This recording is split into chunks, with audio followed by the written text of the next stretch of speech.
சிறப்பு விருந்தினருக்கு பொன்னாடை போர்த்தி கௌரவித்தல். இன்றைய சிறப்பு விருந்தினர் டாக்டர் எம் சந்தன்குமார் ஐயா அவர்களுக்கு நம் கல்லூரி பரிபாலன சபை தலைவர் USM சம்பத்குமார் அவர்களை பொன்னாடை போர்த்தி மகிழ்வுக்குமாறு அன்புடன் கேட்டுக்கொள்கிறோம்.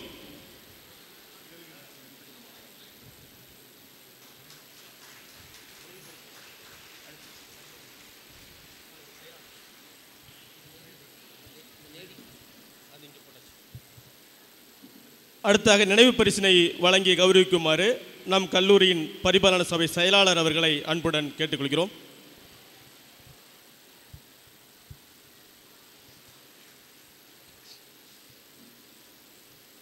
இன்றைய சிறப்பு விருந்தினர் டாக்டர் எம் சந்தன்குமார் அவர்கள். மாணவ செல்வங்களே, தயவுசெய்து கைகளை தட்டுங்க.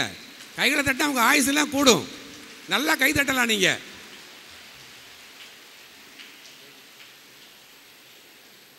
இன்றைய சிறப்பு விருந்தினரின் துணைவியார் திருமதி டாக்டர் W வாணி அவர்களுக்கு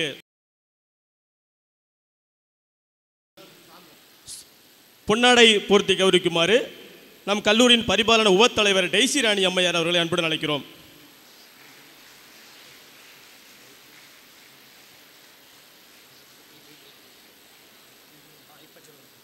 நினைவு பரிசினை வழங்கி கௌரவிக்கும்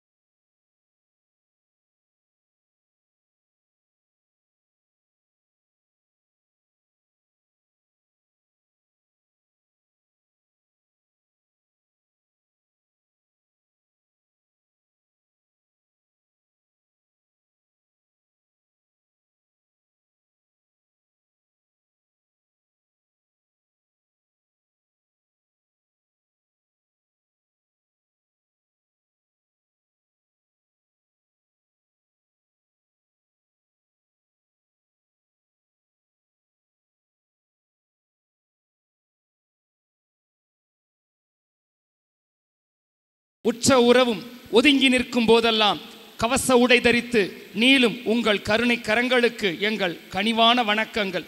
தன்னுயிர் பேணா பிற உயிர் காக்கும் மருத்துவ உலகமே, உங்களின் தன்னலமற்ற தியாகத்தால் தான் இங்கு சுடர்விடுகின்றன பல உயிர்களின் தீபங்கள். இனிமேலாவது மாணாக்கர்களே, நீங்கள் கடந்து செல்லும் வழியில் எங்கேனும் மருத்துவமனையின் சிப்பந்திகளை, செவிலியர்களை, மருத்துவர்களை கண்ணுற நேரிட்டால் கையெடுத்து வணங்குங்கள்.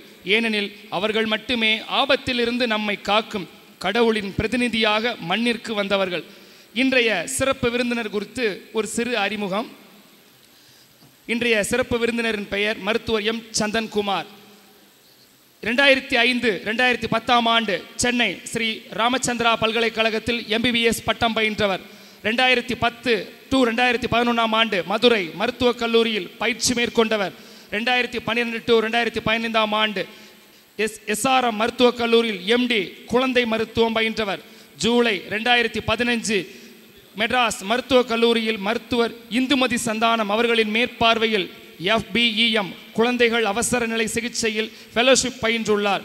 2015-2016 ஆண்டு குழந்தைகள் சுகாதார நிறுவனம் சென்னை மருத்துவக் கல்லூரியில் மருத்துவர் சுரேஷ் குப்தா அவர்களின் மேற்பார்வையில் fellowship society of trauma and emergency paediatrics பயின்றுள்ளார். அடுத்தபடியாக 2016-2017 ஆண்டு சென்னையில் உள்ள டாக்டர் மேத்தா மருத்துவமனையில் மருத்துவர் தங்கவேலு அவர்களின் மேற்பார்வையில் FBCC குழந்தைகளுக்கான தீவிர சிகிச்சை பிரிவில் பயிற்சி பெற்றவர். இன்னும் கூடுதல் தகுதிகளாக ACLS, BLS, BALS, PEMC என்னும் பயிற்சிகள் நிறைய பெற்றவரும் சிறப்பு விருந்தினர். இவரை பற்றி இன்னும் கூறிக்கொண்டே சொல்லலாம். அறிவியல் மற்றும் ஆராய்ச்சி வெளியீடுகளின் சர்வதேச இதழ் தொகுதி 4 இதழ் 4 வெளியிட்ட ஆராய்ச்சி கட்டுரை இன்றும் சிறப்பானது.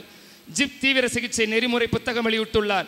TAEI முன் முயற்சியின் குழந்தை மருத்துவ அவசரகால நிலை புத்தகம் வெளியிட்டுள்ளார்.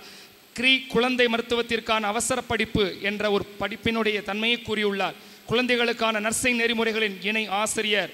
உண்மை பொதுமக்களெல்லாம் இவர்கள் எவ்வாறு அழைப்பார் என்றால், உண்மையான கடவுளின் ஊழியர், சிறந்த மருத்துவ சேவை புரியும் டாக்டர், சிறந்த குழந்தை மருத்துவர், ஆசியாவிலேயே குழந்தைகளின் உடல் சார்ந்த பிரச்சனைகளுக்கு அவசர காலத்தில் தீவிர சிகிச்சை அளிக்கும் மருத்துவர் என்ற விருதும் பெற்றவர்.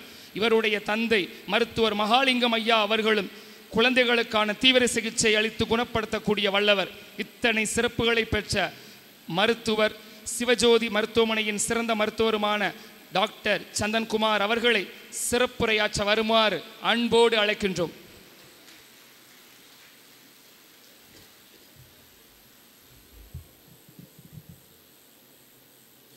அனைவருக்கும் வணக்கம். மேடையில் அமைந்திருக்கும் அனைத்து கல்லூரியின் நிர்வாகிகள் அனைவருக்கும் எனது நன்றி வணக்கத்தையும் தெரிவித்துக்கொள்கிறேன். அதற்போல கீழே இருக்கும் மாணவர்கள் மற்றும் பெற்றோர்கள் மற்றும் ஆசிரியர்கள் மற்றும் ஆடியோ விஷுவல் மற்றும் டெக்னிக்கல் டீம் அனைவருக்கும் எனது நன்றி வணக்கத்தையும் தெரிவித்துக்கொள்கிறேன். ஏன் அப்படி நன்றி வணக்கத்தையும் தெரிவிக்கிறேன் என்றால், இந்த கல்லூரி ஆண்டு விழாவுக்கும் என்னை அழைத்ததற்கும் என்னை உரையாற்ற இங்கே நீங்கள் சம்மதம் தெரிவித்ததுக்கும் மிக்க மிக்க நன்றி. காரணம், இக்கல்லூரியை பற்றி நான் தெரிந்து கொண்ட பிறகுதான் எனக்கு மிகவும் ஆச்சரியமாக இருந்தது.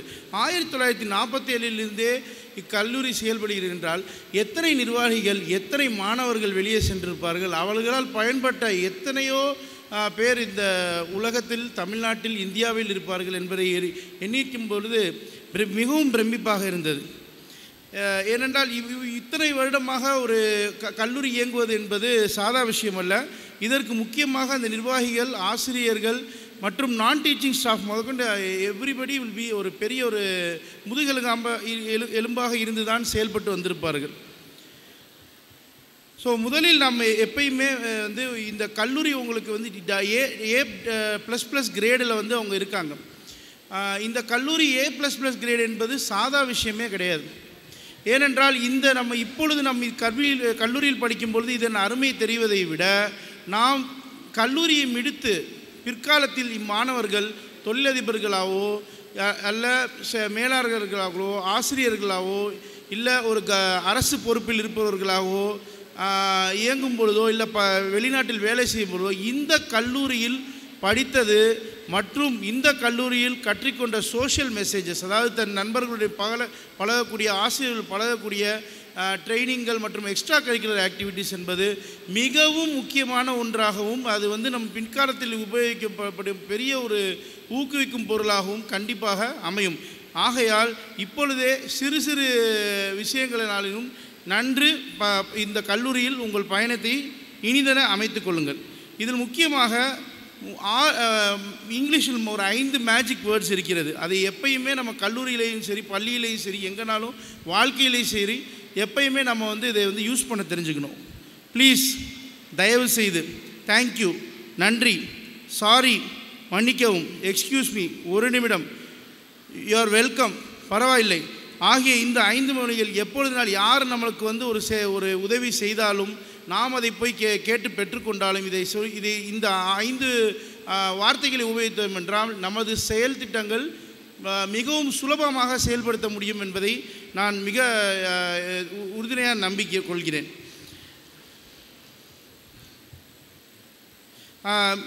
இதில் ஏன் இதை முக்கியமாக சொல்லுகிறேன் என்றால், ஒரு கல்லூரி என்பது ஆசிரியர்கள் எப்பொழுதும் 2 விதமாக இருப்பார்கள்.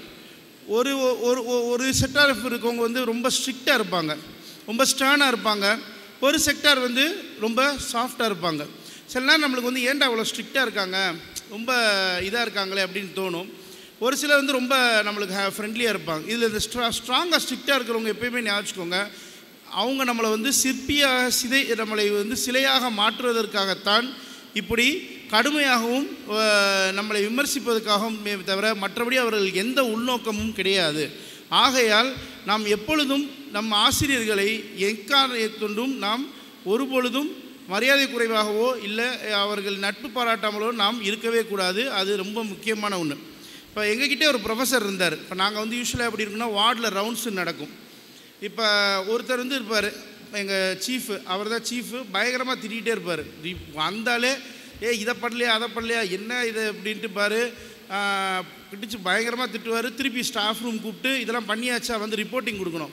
பயப்படுவோம், அவருக்கு பயங்கரமாக பயப்படுவோம். ஆக்சுவலி இன்னொருத்தர் இருப்பார், வருவார், அப்படியாப்பா எப்படியாப்பா சரிப்பா அப்படின்பார். நாங்கள் ரவுண்ட்ஸில் சார் இந்த பேஷண்ட்டுக்கு காய்ச்சல் இருந்து சார், சளி இருந்து சார், இதுனா ஸ்ட்ரெத் அவர்கிட்ட ஸ்ட்ரெத் இருக்காது, நம்மகிட்ட தான் ஸ்ட்ரெத் இருக்கும். வாங்குவார், வாங்கி இப்படி சரிப்பா சரி அப்படின்னாரு.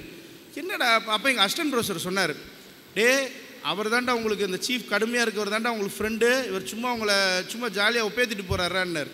ஒரு நாள் என்ன பண்ணோம், அப்படியா அப்படின்ட்டு இந்த ஸ்டெத்தஸ்கோப்பில் பார்த்தீங்கன்னா ஒரு ஸ்விட்ச் ஆன் ஸ்விட்ச் ஆஃப் மெக்கானிசம் இருக்கும். நாங்கள் அதாவது ஸ்விட்ச் ஆன் பண்ணால் தான் சவுண்டு கேட்கும் அந்த ஸ்டெத்து வச்சா. நாங்கள் என்ன பண்ணோம், ஸ்விட்ச் ஆஃப் பண்ணி வச்சுட்டோம். அதை ஸ்விட்ச் ஆஃப் பண்ணால் கேட்காது. ஆனால் அவர் வந்து அடுத்த நாள் ரவுண்ட் சார் சூப்பர்ப்பா சார், வீஸ் கேட்குதா சார், கேட்குது சார், கிரெப்ஸு கேட்குதா சார், கேட்குது. அங்கே கேட்டிருக்க வாய்ப்பே கிடையாது. அப்போ தான் எங்களுக்கு தெரிஞ்சிச்சு, அடப்பாவும் இத்தனை நாள் ரவுண்ட்ஸ் அடிக்காமல் சும்மா இது பண்ணிகிட்டு இருந்தாங்கன்ட்டு. இதில் என்னென்னா எங்கள் இன்னொரு ப்ரொஃபஸர் தான் வந்து கண்காணிப்பாக கண்கொத்தி பாம்பாக இருந்தார். அதாவது அவர் தான் கைடு தீசிஸ் எல்லாமே. இதனால் நான் அவர் சாஃப்டாக இருக்கிறவங்களாம் வந்து சொல்லித்தர மாட்டாங்க அப்படின்னு நான் மீனிங்கில் சொல்லலை. கடுமையாக இருப்பவர்கள் நம்மளை விமர்சிப்பதும் இங்கே விமர்சித்தால் தான் பிற்காலத்தில் நம் வாழ்க்கைக்கும் அது உதவியாக இருக்கும். ஆகனால் ஆசிரியர்கள் எப்பயுமே நட்பு பாராட்டுவதை என்றும் நாம் மறக்கக்கூடாது. இதே இப்போ ப்ரொஃபஸர் ரொம்ப கடுமையானவர், போகிறதுக்கே பயப்படுவோம். அப்போ என்னாச்சு, அப்போ தான் வந்து கம்ப்யூட்டர் அண்ட் இமெயில் வந்த ஒரு டைம் பீரியடு. அப்போ என்னாச்சு, அவர் வந்து கூப்பிட்டாரு, இந்தப்பா சந்தன் இமெயில் ஒன்று க்ரியேட் பண்ண சொன்னாங்க, நம்ம காலேஜ் அக்கௌண்ட்டுக்கான், இதுமாரி அதுலேருந்து எல்லாத்தையும் அனுப்பணுமா அப்படின்னு சொன்னார். நான் சரி சார் ஓகே சார், எப்படிப்பா ஆரம்பிக்கிறதுன்னாரு. சார் இந்த வெப்சைட்டை டைப் பண்ணுங்கள். அவர் பெரிய ப்ரொஃபஸரு, அத்தனை இதை கேசஸ் அண்ட் இதை வந்து சால்வ் பண்ணுற ஒரு திறமையான சாலி. அவர் கம்ப்யூட்டர் எடுத்து சார் இந்த வெப்சைட்டை டைப் பண்ணுங்கன்னா தெரியல சார், பண்ணுப்பா அப்படின்னாரு. நான் உடனே கடகடன் நம்ம இப்போ கம்ப்யூட்டர் தெரிஞ்சனால கடகடன் சார் இந்த மவுஸை கிளிக் பண்ணுங்கள், கடகடன் அடி. இரியா நீ வாட்டி ஃபாஸ்ட்டாக பண்ணிக்கிட்டு இருக்க, எதுக்கு ஃபாஸ்ட்டாக பண்ணுறேன்னு. இல்லை சார் இந்த மவுஸ் எடுத்து இப்படி கிளிக் பண்ணி இப்படி அப்படியா கடகடன் பேப்பரில் நோட் பண்ணி வச்சுக்கிட்டார். அப்புறம் என்னாச்சு, ஒரு ஸ்டெப்பு இப்படி தான் இது பண்ணார். நான் உடனே சார் அங்கே கிளிக் பண்ணாதீங்க சார், ஏன் சார் அங்கே கிளிக் பண்ணீங்க, அதில் கிளிக் பண்ண ஆஃப் ஆகிடும் சார். அவர் இருப்பா அப்படின்றாரு. அவர் டென்ஷன் ஆகுது. அவர் நம்மளை இங்கே இது பண்ணிகிட்டு இருப்பார். அங்கே நான் போய் கம்ப்யூட்டர் சொல்லும்போது அவருக்கு வந்து நாம் ஒரு ஆசிரியர் அவர் மாணவர் மாதிரியும் பயப்படுறார். கடைசியில் என்னாச்சு, சரி பாஸ்வேர்டை க்ரியேட் பண்ணுங்கள் சார் அப்படின்னு சொல்லியாச்சு. பாஸ்வேர்டு சார் பாஸ்வேர்டு நான் டைப் பண்ணக்கூடாது சார், நீங்கள் தான் டைப் பண்ணோம், வச்சுக்கோங்க பாஸ்வேர்டை டைப் பண்ணிக்கோங்கன்னு சொல்லிட்டு வந்துட்டேன். சரின்னு சொல்லிட்டு டைப் பண்ணிவிட்டு வந்துட்டார். ஓப்பன் பண்ணியாச்சு. அதையும் எழுதி வச்சு சார் பேப்பரில் எழுதி வச்சுக்கோங்க, பின்னாடி மறந்துடுவீங்க பாஸ்வேர்டு அப்படின்னு போயாச்சு. அடுத்த நாள் ரவுண்ட்ஸ்லாம் முடிச்சுட்டு ஸ்டாஃப் ரூமுக்கு கூப்பிட்டாங்க. சந்தன் ஸ்டாஃப் ரூமுக்கு சார் கூப்பிட்றாரு. ஐயோ இன்றைக்கி எதுக்கிட்டா திட்ட கூப்பிட்றாங்க அப்படின்ட்டு வந்தோடனே, சந்தன் வா உட்காரு, நல்லா இருக்கியா, நல்லா இருக்கியா வா, அப்படிலாம் கேட்க மாட்டார் இவர். என்ன விஷயம், பேஷண்ட்லாம் பார்த்துட்டு நல்லா பார்த்துருப்பேல, சரி சார், என்ன விஷயம், அப்பா ஒரு விஷயம், இந்த பாஸ்வேர்டை மறந்துட்டீங்களா, என்ன சார் சொல்கிறீங்க, ஆமாப்பா அது வந்துட்டு இப்போ என்ன பண்ணலாம் அப்படின்னாரு. நான் சொல்கிறது இப்போ உங்களுக்கு இதாக இருக்கலாம், ஏன்னா இப்போ வந்து செல்ஃபோன் வந்த காலம். இப்போ அதே ப்ரொஃபஸர் இப்போ செல்ஃபோனில் யூஸ் பண்ணுறாரு. அந்த பீரியடில் சார் பாஸ்வேர்டு நீங்கள் தானே சார் டைப் பண்ணியிருப்பீங்க, பேப்பரில் எழுதுனீங்களா சார், இல்லைப்பா அதை மறந்து போச்சு சார், இன்றைக்கி ஏதோ டீன் எதையும் அனுப்பணும்னு சொல்கிறாரு, என்ன பண்ணணும்னு தெரியலனே, இப்போ இருங்க சார் அப்படின்ட்டு நான் டக்குன்னு டைப் பண்ணி ஓப்பன் பண்ணிட்டேன். எப்படியா ஓப்பன் பண்ண, பாஸ்வேர்ட் எல்லாமே எப்படி ஓப்பன் பண்ணலாமா சார், உங்கள் பாஸ்வேர்டு ரங்கமணி 10 தானே சார். ரங்கமணி 10 அது எப்படியா உனக்கு தெரியும் சார், 10 செகண்டில் அடிக்க வேண்டிய பாஸ்வேர்டு 10 நிமிஷமாக கண்ணாடியை போட்டு நீನು அடிச்சிக்கிட்டு இருந்தீங்க, உங்கள் ஒய்ஃப் பேர் தானே சார் ரங்கமணி 10, நீ வாட்டிக்கு பாஸ்வேர்டை தெரிஞ்சுட்டு எதையாவது நோண்டி வச்சுடாடா, என் வேலைக்கே உழ வச்சுடாடா அப்படின்னு அவர் டென்ஷன் ஆகிட்டார். அவர் வந்துட்டு அதாவது என்ன சொல்ல வரேன்னா, ஒரு ஆசிரியர் இல்லம் நாம் கற்றுக்கொள்வோம், ஆசிரியர் நம்மிடம் கற்றுக்கொள்வார். இதை நட்பு இன்றைக்கும் சொல்கிறேன், எங்கள் ப்ரொஃபஸரோட எங்கள் ஃபங்க்ஷன்ஸ்க்கு எல்லாத்தோடையுமே உறுதுணையாக நிற்கிறாங்க, எங்களை ப்ரொமோட் பண்ணுறாங்க. அவங்களுக்கு தெரிஞ்ச ஃபாரின் யூனிவர்சிட்டிஸ்க்கு இப்போ நான் இப்போ சொன்னாங்களே இந்த மாதிரி புக்கு அது இதுன்றது, இதெல்லாம் இவங்க நம்மளுக்கு போட்ட ஒரு சீட்ஸ் தான். இது எதுக்கு சொல்கிறேன்னா, ஆசிரியர்கள் நல்லா யூஸ் பண்ணிக்கோங்க. போய் நில்லுங்க, திட்டுவாங்க, திட்டினாலும் அவங்க வந்து உடனே இத்தந்திர வரானேன்னு சொல்லி தருவாங்க. That is a very very important thing. என்றைக்குமே திட்டுறாங்கன்னா ஒதுங்கி நிற்கக்கூடாது, பரவாயில்லன்னு முன்னாடி நில்லுங்க. எப்பயுமே அவங்க வந்து சொல்கிறது ஒரு நல்லதுக்கு தான், அதை கண்டிப்பாக ஞாபகம் வச்சுக்கணும். இதே மாதிரி ஸ்கூலில் என்னாச்சு, எங்களுக்கு ஸ்கூல் பீரியட்லேயே அப்போ இதே மாதிரி ஒரு விஷயம் நடந்துச்சு. அப்போ வந்து தமிழ் அண்ட் மேக்ஸு இதெல்லாம் வந்து கொஞ்சம் டஃப்பான இது, தமிழ் கூட வந்து ஓரளவுக்கு எழுதிடலாம். அப்போ வந்து என்னாச்சு, தமிழ் எக்ஸாம் வழக்கமாக என்ன இருக்கும், இந்த கொஸ்டின் வந்துடுதுடா, அந்த கொஸ்டின் வருதுடா அப்படின்னு சொல்லிட்டு ஒரு இதாக இருக்குது. அப்போ என்ன சொல்லியிருந்தாங்க, காந்தியடிகள் பற்றி தான்ப்பா கேட்க போகிறாங்க அப்படின்னு சொல்லி, இது நான் சொல்கிற ஒரு 6th ஸ்டாண்டர்டில், இப்போ 6th ஸ்டாண்டர்டில் படிக்கிறதெல்லாம் அதில் வேறு லெவலில் படிக்கிறாங்க, காந்தியடிகள் பற்றி கேட்பாங்கன்னு சொன்னாங்க. போய் திறந்து பார்த்தா தமிழில் வந்து திருவள்ளுவர்னு வந்துருந்துச்சு. திருவள்ளுவர் பற்றி தெரியாமையாக இருக்கும், நம்ம வாட்டிக்கு திருக்குறள் எழுதுனா எல்லாம் எழுதிட்டு வந்துட்டோம். நானும் ஒரு 5-6 ஃப்ரெண்ட்ஸ் இருந்தோம், எழுதிட்டு வந்துட்டோம். அடுத்து என்னாச்சு, மேக்ஸ் பேப்பர் பயங்கர டஃப்பாக இருந்துச்சு. ஸோ அந்த வட்ட எக்ஸாம் ரிசல்ட்ஸ் வந்து மேக்ஸில் நிறைய பேர் வந்து ஃபெயில் ஆகிட்டாங்க. எங்களுக்கும் மார்க்ஸ் வந்து ரொம்ப கம்மியாக தான் இருந்துச்சு அந்த நேரத்தில். இப்போ கூப்பிட்டு கேட்குறாங்க பிரின்ஸிபல், ஏன்ப்பா மேக்ஸில் கம்மியாக? மேடம் மேக்ஸ்லனா கதை அடிக்க முடியாது மேடம், தமிழ் இதிலெல்லாம் வந்து கதை அடிக்க முடியும் மேடம் அப்படின்னு என் ஃப்ரெண்டு கூட அந்த தினேஷ் சொல்லிவிட்டான். எடுறா அவன் பேப்பர் அப்படின்னாங்க. எடுத்து பார்த்தா அந்த திருவள்ளுவருக்கு பதிலாக இது காந்தியடிகளை பற்றி அப்படி எழுதி வச்சிட்டான். திருவள்ளுவர் சவுத் ஆப்பிரிக்காவில் சட்டம் பயின்றார், திருவள்ளுவர் ஒரு விடுதலை போராட்ட வீரர், செக் இழுத்தார், அதோட எக்ஸ்ட்ரா போய் கால்பந்தாட்ட வீரர்னு வேறு எழுதி வச்சிட்டான். ஏன்னா டேய் அவர் கால்பந்தாட்ட வீரரான்னு சொல்லி பயங்கர டென்ஷன் ஆகி பேரண்ட்ஸ் எல்லாம் கூப்பிட்டு விட்டாங்க. அந்த வட்டம் பேரண்ட்ஸு கூப்பிட்டுட்டு எல்லாரையும் திட்டு. இதில் பேரண்ட்ஸ் வந்தாங்க. இதில் பார்த்தீங்கன்னா ஒரு பேரண்ட் வந்து ஒரு விதமாக இருந்தாங்க. ஒரு மதர் வந்து அழுகிறாங்க, ஐயோ என் பையன் எப்படி பண்ணுறாங்க. ஒரே ஒரு விஷயந்தான், ஸ்கோர் கம்மியாக எழுதியிருக்காங்க, உதாசீனமாக ஒரு பதில் எழுதிட்டாங்க, அவ்வளோதான். அந்த 6 பேரோட பேரண்ட்ஸை கூப்பிட்றோம். ஒரு மதர் வந்து அழுகிறாங்க. ஒரு பேரண்ட் வந்து சொல்லிட்டார், நாங்கள் சொல்கிறதெல்லாம் கேட்க மாட்டாங்க, நீங்கள் என்னன்னாலும் பண்ணிக்கோங்க, அடிங்க உதைங்க, பட் எங்களை கூப்பிட்டதில் ஒன்றும் பிரயோஜனம். இதில் அந்த தினேஷ்ன்ற ஒரு ஃபாதர் வந்தார். வந்தோடனே எங்கள் மேடம் நல்லா பேட்டரி போட்டு விட்டாங்க. அவனை பிடிக்காதனால என்ன போட்டு விட்டாங்கன்னா, அவங்க பையன் ரப்பரை இங்கே தூக்கி போடுறான், பென்சில் அங்கே போடுறான், சேரை ராக் பண்ணுறான், காசு தண்ணி அடிக்கடி கேட்குறான், யூரின் போக கேட்குறான்னு பேட்டரி அடிச்சு விட்டாங்க. அவருக்கு கட்டுன்னு கோவம். அவருக்கு என்ன கோவம், வேலை செய்கிற நேரத்தில் நம்மளை கூப்பிட்டு விட்டாங்கன்னு. அங்கேயே அடிக்கிற மாதிரி என்ன பண்ணார், பேட் எடுத்து என்னடா அப்படி பண்ணுறேன், என்ன எங்களுக்கெல்லாம் பயம் வந்துருச்சு. நான் தினேஷன் பேரை மாற்றி சொல்கிறேன், பேர் வேறு ஆக்சுவலி. பயந்துட்டோம், என்னடா இவர் என்ன அவங்க டேடி இப்படி அடிக்கிறாரு அப்படின்ட்டு. இப்போ போய் முடிஞ்சிருச்சு கிளாஸு, பார்க்கிங் வீட்டுக்கு வாங்கடா எல்லாரும் அப்படின்ட்டாங்க. அதாவது வீட்டுக்குனா அந்தந்த பேரண்ட்ஸ் வர சொல்லிட்டாங்க. பார்க்கிங்கில் போய் நாங்கள் உட்காந்துருந்தோம். போச்சு இன்னைக்கு வீட்டுக்கு போனால் ரைடு தான், பிடிச்சி எல்லாரையும் திட்ட போகிறாங்க அப்படின்னு நினச்சிட்டோம். அப்போ அந்த தினேஷ் சொன்னான், டேய் வீட்டுக்கு போனாலும் எப்படினாலும் திட்ட தான் போகிறாங்க, ஒரே ஒரு சின்ன வேலை பண்ணுவோமா, என்னடா லேசாக பசிக்குது புரோட்டா கடைக்கு போயிட்டு போவோண்டாண்ணா. டேய் என்னடா பேசுகிற, வீட்டுக்கு போவோண்டா, வீட்டுக்கு போனால் இப்போ என்ன ஆகும்னு தெரியுமா தெரியாதா அப்படின்னு.